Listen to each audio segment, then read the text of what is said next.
और जो प्रदर्शनी लगाई जा रही है उसमें मुख्य रूप से क्या प्रदर्शित किया जाएगा और क्या आकर्षण रहेगा? देखिए, आज से 150 साल पूर्व स्वर्गीय बंकिम चंद्र चटर्जी जी के जीवन में घटी एक ऐसी घटना जो डिप्टी कलेक्टर थे, और उस घटना के बाद में उन्होंने जब देवी का दर्शन किया और दर्शन में जिस तरह से बेड़ियों से जकड़ी हुई रूप में उसे मंदिर में दिखाया गया था, उसको लेकर के उनके मन में हमारी भारत माता भी गुलाम है, ये जो और इस बेड़ियों से इसे मुक्त करना है, ये जो संकल्प उदित हुआ था, उसको उन्होंने जिस गीत के रूप में लिखा, उस गीत ने देश के आज़ादी के आंदोलन को अग्नि देने और देश के आज़ादी के आंदोलन को विस्तार देने में बहुत बड़ी भूमिका का निर्वहन किया था। आज जब देश एक ऐसे महत्वपूर्ण दौर से गुजर रहा है, जब आज़ाद होने के बाद भारत विकसित होने की दिशा में आगे बढ़ रहा है, इस महत्वपूर्ण समय में जब माननीय प्रधानमंत्री जी हमेशा जैसा कहते हैं कि देश के लोगों की संकल्प की शक्ति और उनके सहयोग से देश विकसित होगा, देश के संकल्प शक्ति को, देश की राष्ट्रीय शक्ति को एक बार फिर जीवंत करने, चेतनामयी करने में ये कार्यक्रम और आने वाले 1 साल तक इससे जुड़े हुए कार्यक्रम, ये प्रदर्शनियाँ एक महत्वपूर्ण भूमिका का निर्वहन करेंगी। भारत माता की वंदे मातरम, वंदे मातरम, मातरम। विशेष रूप से छापा गया एक डाक टिकट भी जब देश की जनता को समर्पित किया जाएगा, और उसके साथ साथ में इस उपलक्ष्य में जब देश भर में विभिन्न कार्यक्रम वर्ष भर जो होने वाले हैं, उस श्रृंखला का प्रारंभ होगा। आज उसकी पूर्व संध्या पर जो वंदे मातरम से जुड़े हुए ऐतिहासिक तथ्य, वंदे मातरम किन परिस्थितियों में, किस प्रेरणा से, किस आशय के साथ में लिखा गया और उसने किस तरह से भारत के आजादी के आंदोलन को लगभग 75 साल तक 1875 में लिखे जाने से लेकर के 1947 में जब देश आजाद हुआ, उस पूरी यात्रा में किस तरह से देश को ब्रिटिश सत्ता को उखाड़ फेंकने को संघर्ष में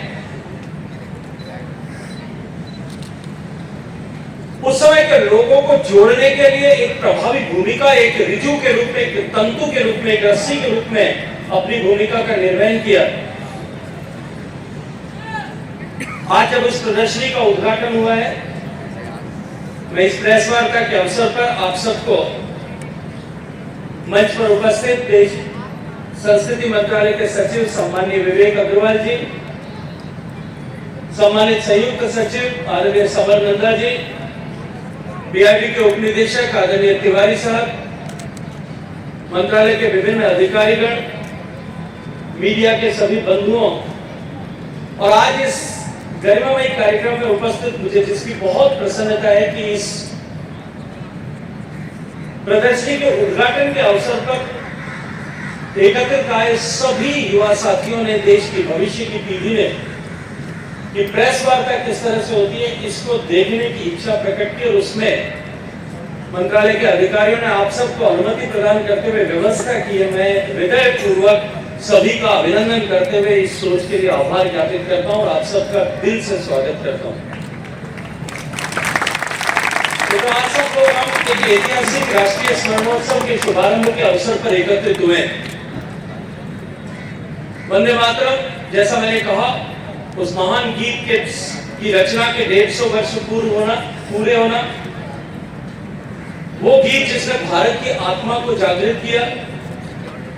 और हमारे इतिहास की धारा को हमेशा हमेशा के बदल करके रख दिया। आज से ठीक 150 वर्ष पूर्व 1875 की अक्षय नवमी के दिन, जब सामान्यतः बंगाल में जगतधात्री देवी की पूजा होती है, उस समय एक दिव्य विचार ने एक गीत का स्वरूप धारण किया, और उस दिन की विशिष्टता की अक्षय अर्थात जो कभी क्षीण न हो, जो जिसका कभी क्षरण न हो, ऐसी नवमी के दिन जो एक गीत लिखा गया है, जो विचार उत्सर्जित हुआ, उस गीत की शक्ति समय के साथ साथ में और अधिक प्रबल होती गई और सदियों से ये गीत इस देश की राष्ट्र के साहस, समृद्धि, मातृभक्ति, राष्ट्रभक्ति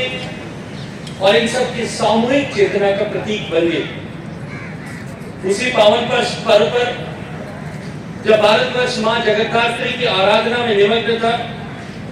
तब बंकिम चंद्र चट्टोपाध्याय जी ने देश को एक ऐसा मंत्र प्रदान किया था जो साहित्य की पुस्तकों से आगे निकल करके इस भारत की सभ्यता और सभ्यता के पुनर्जागरण के संघर्ष की आत्मा बन गया।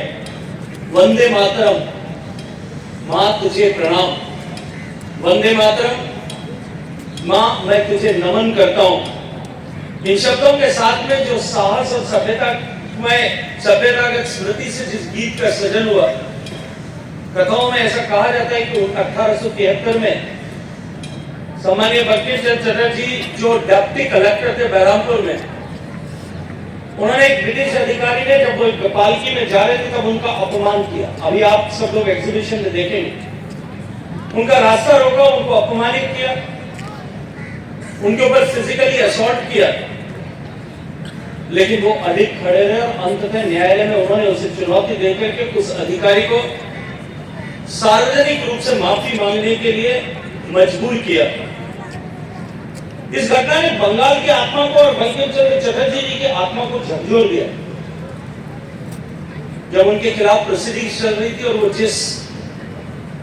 अतिथि गृह में रुके हुए थे, इसके सामने स्थित मंदिर में जब मां काली की बेड़ियों से बंधी हुई मूर्ति, उस मूर्ति को जब उन्होंने देखा, तब उनके मन में वो प्रेरणा, वो भाव जागृत हुआ कि मेरी भारत माता भी इसी तरह से बेड़ियों में जकड़ी हुई है। और उनके मन में उमड़ा हुआ वो भाव, उनके मन में उत्पन्न हुआ वो भाव, आघात और वेदना का स्वर मिलकर के धीरे धीरे भक्ति गीत के रूप में उन्होंने उनके मन से अवतरित हुआ और यहीं से वंदे मातरम का बीजांकुरण हुआ था। साथियों, वंदे मातरम पहली बार बंग दर्शन नाम के अखबार में उपन्यास आनंद मठ जो विभिन्न हिस्सों में प्रकाशित हुआ था, वहां से उसका उद्भव प्रारंभ हुआ था। और ये रचना 1770 अगर आप आनंद मठ अभी आप 9वीं 10वीं क्लास में पढ़ रहे हैं, मैं आप सबसे आग्रह करूंगा कि वंदे मातरम जिस पुस्तक में लिखा गया था आनंद मठ, वो पुस्तक 1770 में, क्योंकि हम सबको तो सामान्य रूप से ये पढ़ाया गया कि 1857 में देश की आजादी का पहला आंदोलन हुआ है। मंगल पांडे की उस कथा को लेकर के हम सबको अपने इतिहास की किताबों में बताया गया। लेकिन तो 1770 में सन्यासियों ने, देश के सन्यासियों ने अंग्रेज सत्ता को उखाड़ फेंकने के लिए जो आंदोलन किया था, उस आंदोलन को, सन्यासी आंदोलन और उस सन्यासियों के प्रति अन्याय के विरुद्ध जो संघर्ष की गाथा थी, उसको केंद्र बिंदु रखते हुए स्वर्गीय बंकिम चंद्र चटर्जी जी ने जो उपन्यास लिखा था, उसमें वंदे मातरम छपा था। 1896 के कलकत्ता अधिवेशन में, कांग्रेस के राष्ट्रीय अधिवेशन में रविन्द्रनाथ ठाकुर जी ने पहली बार इसे ध्वनिबद्ध करके और सार्वजनिक रूप से गाया था। और धीरे धीरे वो राष्ट्रीय संघर्ष की पुकार और राष्ट्रीय संघर्ष की आत्मा के रूप में परिवर्तित हो गया। तो 1907 में मैंने अभी इस प्रदर्शनी में देखा, 1907 में महर्षि अरविंद ने लिखा, एक नियत क्षण में किसी ने वंदे मातरम राष्ट्र गा दिया, मंत्र दे दिया गया और पूरा राष्ट्र देशभक्ति के धर्म में दीक्षित हो गया। मातृशक्ति ने स्वयं को प्रकट कर दिया। तो क्रांतियां अक्सर तलवारों से नहीं होती, अपितु ऐसे शब्दों से जन्म लेती है जो शब्द क्रांति के सूत्रपात करने के साथ साथ में हमेशा हमेशा के लिए अमर हो जाते हैं। तमिल के राष्ट्र कवि सुब्रमण्यम भारती जी ने 1905 और 1908 में वंदे मातरम का तमिल भाषा में अनुवाद किया। एक ही गीत का दो बार अनुवाद अनेक लोगों ने किया हो। शायद मैं मानता हूं कि दुनिया में एकमात्र ऐसा गीत, भारत का राष्ट्रगान, भारत का राष्ट्रीय गीत वंदे मातरम है। ये गीत धीरे धीरे बंगाल से निकल करके दक्षिण भारत और दक्षिण भारत से लेकर के पूरे देश में समान उत्साह, समान भक्ति, समान संकल्प के बोध के साथ में एक सामूहिक संकल्प, सामूहिक विद्रोह का प्रतीक बनकर के उभरा। 1942 में मैं आप सबको स्मरण कराना चाहता हूँ, मतंगी हाजरा जब अंग्रेजों के विरुद्ध प्रतिकार में हाथ में झंडा लेकर के सैकड़ों लोगों के सामने जब उस विरोध प्रदर्शन में हिस्सा ले रही थी, सामने से अंग्रेज सत्ता के आदेश पर गोलियां चलाई गई, उन्हें गोली लगी, लेकिन गोली लगने के बाद में भी उन्होंने वो ध्वज जिस पर वंदे मातरम लिखा था, वो ध्वज अपने प्राणों को निकलने तक, गोलियों से छलनी हो जाने तक लगातार वंदे मातरम का उद्घोष उन्होंने करते रही। उनका अंतिम शब्द भी था वंदे मातरम। मित्रों, वंदे मातरम केवल नारा नहीं है, ये एक समर्पण है। 1905 में वंदे मातरम की पहली रिकॉर्डिंग हुई।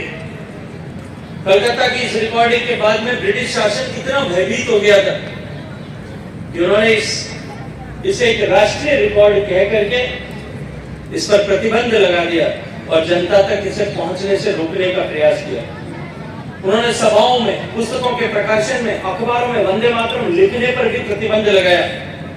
युवाओं के वंदे मातरम लिखे हुए बैच छीन लिए गए, दुकानों पर छापे पड़े, लेकिन दमन ने वंदे मातरम के इस भाव को, इस संगीत की आत्मा को कुचलने के बजाय इसको और अधिक प्रस्फुटित किया, और अधिक प्रज्वलित किया। 1905 में भगवान ध्वज पर वज्र और वंदे मातरम का अंकित करके भारत की आजादी का, आजाद भारत का झंडा भगिनी निवेदिता, सिस्टर निवेदिता ने बनाया। 1906 में पारसी बागान में फहराए गए पहले राष्ट्रीय ध्वज में भी देवनागरी में वंदे मातरम पहली बार लिखा गया। राष्ट्र ने अपनी आत्मा का गीत आजादी के बहुत साल पहले चुन लिया था, जब शहीदों की अंतिम फुसफुसाहट और उनके संघर्ष का आरंभ दोनों वंदे मातरम से होता था। 1909 में जब मदन लाल ढींगरा को लंदन में फांसी की सजा दी गई थी, तब उन्होंने कहा था कि मैं वापस इसी मां की संतान बनकर के इसी धरती पर, इसी देश में जन्म लेना चाहता हूं। और वंदे मातरम कह करके वो फांसी के फंदे पर झूल गए। फिर संविधान सभा ने स्वतंत्रता के ठीक पहले, स्वतंत्रता के ठीक बाद संविधान सभा ने इस विषय पर चर्चा की और 24 जनवरी 1950 को राष्ट्रपति राजेंद्र प्रसाद जी ने इस बात की घोषणा की कि वंदे मातरम को राष्ट्रीय सम्मान प्राप्त होगा और इसे राष्ट्रगान के बराबर दर्जा दिया जाएगा। भारत ने 2 राष्ट्रीय गीतों को स्वीकार किया, लेकिन दोनों की राष्ट्रीय आत्मा एक ही थी। आज आजादी के 150 साल बाद जब हम केवल इतिहास का स्मरण नहीं कर रहे, अभी तो हम उस राष्ट्रीय भावना का वापस पुनर्आह्वान कर रहे हैं। वो गीत जो मातृभूमि के प्रति शाश्वत बंधन, भारत की जागृत चेतना का आधार है और पीढ़ी दर पीढ़ी चलते हुए भारत में राष्ट्रभक्ति का बीजारोपण करने वाला एक संस्कार है। तो आज से 1 साल तक विश्वविद्यालयों में, सांस्कृतिक मंचों पर, डिजिटल अभियानों के माध्यम से, संगीत उत्सवों के माध्यम से, सार्वजनिक कार्यक्रमों में वंदे मातरम नई पीढ़ी तक पहुंचेगा। 150 साल पहले जो भारत की मिट्टी के एक साधक ने अपनी मातृभूमि के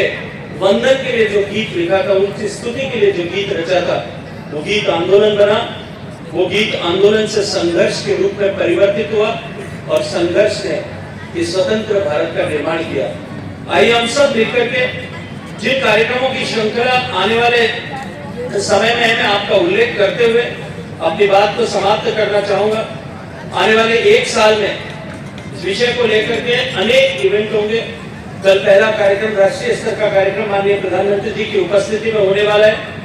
जिसमें जैसा मैंने प्रारंभ में कहा, स्मृति कॉमेमोरेटिव कॉइन एंड स्टाम्प्स दोनों रिलीज होंगे।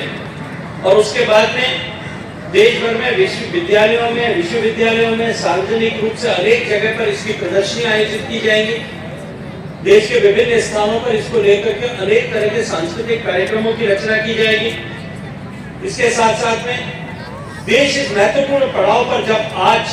माननीय प्रधानमंत्री जी के नेतृत्व में विकसित होने के संकल्प के साथ में 140 करोड़ लोगों की ताकत से आगे बढ़ रहा है। 140 करोड़ लोगों ने सामूहिक संकल्प करके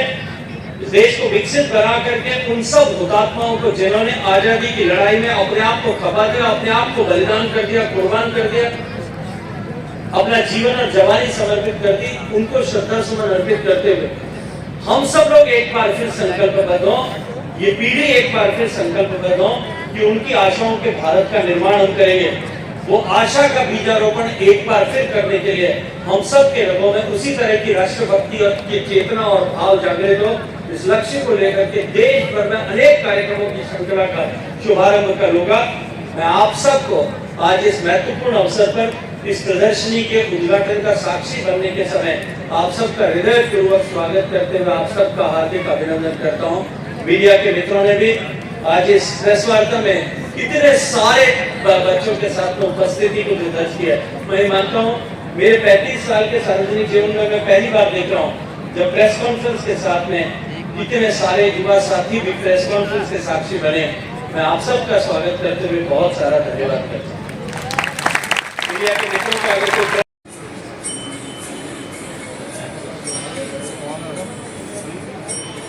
थैंक यू।